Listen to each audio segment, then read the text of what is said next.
ఒకనాడు కనకదాసుకు స్వప్నంలో కేశవస్వామి దర్శనమిచ్చి హంపి నగరవాసి అయిన వ్యాసరాయ గురుదేవులను ఆశ్రయించి మంత్రదీక్షను పొందవలసిందిగా తెలియజేస్తారు.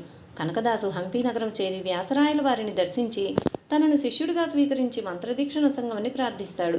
శూద్రకులజుడైన కనకదాసుకు మంత్రదీక్షను సంగుట వ్యాసరాయల వారికి ఇష్టం లేదు.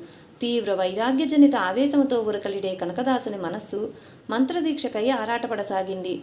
ప్రార్థనాపూర్వకంగా గురువును అనేకసార్లు ప్రాధేయపడసాగాడు. వ్యాసరాయల వారికి విసుగు జనించింది.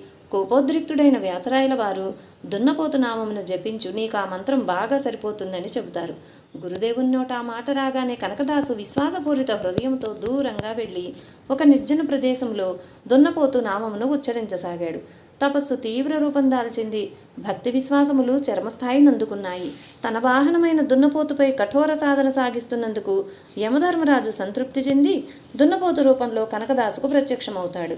కనకదాసు శిరము వంచి నమస్కరిస్తాడు. తన వల్ల ఏం సహాయం కావాలైనో తెలియజేయమని దున్నపోతు రూపంలో ఉన్న యమధర్మరాజు అడుగుతారు.